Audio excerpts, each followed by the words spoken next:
नमस्कार मैत्रिणींनो, स्वागत आहे तुमचं तुमच्या आवडत्या यूट्यूब चॅनलवर म्हणजेच मनाच्या मेजवानीवर। आज आपण बनवणार आहोत खूपच चविष्ट, कुरकुरीत आणि झटपट तयार होणारी दही भेंडी। बाहेरून खमंग आणि आतून मऊ, त्यावर मस्त मसालेदार दही। ही रेसिपी एकदा करून पाहिली की पुन्हा पुन्हा बनवावीशी वाटेल। चला तर मग वेळ न घालवता सुरू करूया आजची स्वादिष्ट रेसिपी। चला, आज आपण बनवणार आहोत दही भेंडी। तर त्याच्यासाठी मी इथे एक पॅन गरम करायला ठेवलाय। पॅन गरम झाला की त्याच्यामध्ये आपण तेल ओतून घेऊया।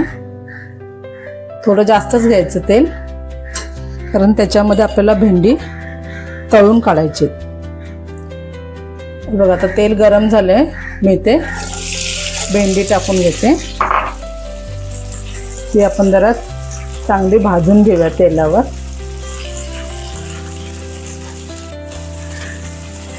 हाय पहा, भेंडी छान भाजत आली आहे।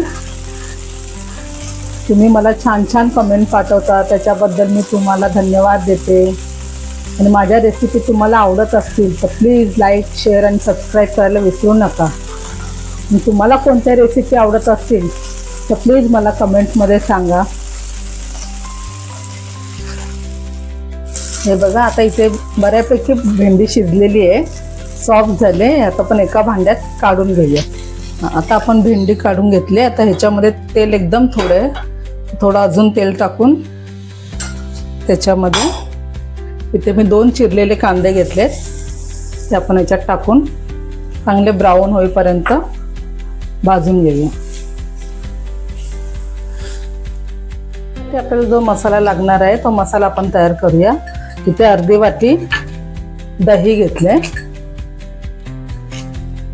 आता दह्यामध्ये 2 चमचे तिखट, अर्धा चमचा हळद,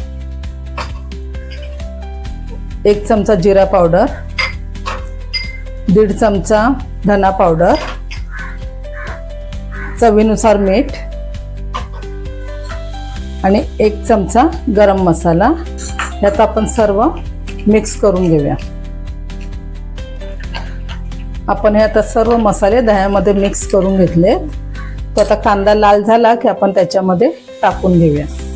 हा पहा, आता कांदा एकदम लाल झालाय, चांगला शिजला गेलाय तो। आता हे आपण दह्याचं मिश्रण टाकूया। मी थोडं पाणी घातलं याच्यामध्ये, कारण खूपच घट्ट झालं होतं। आपण हे सगळं मिश्रण याच्यामध्ये टाकू, याला हलवून घेऊया।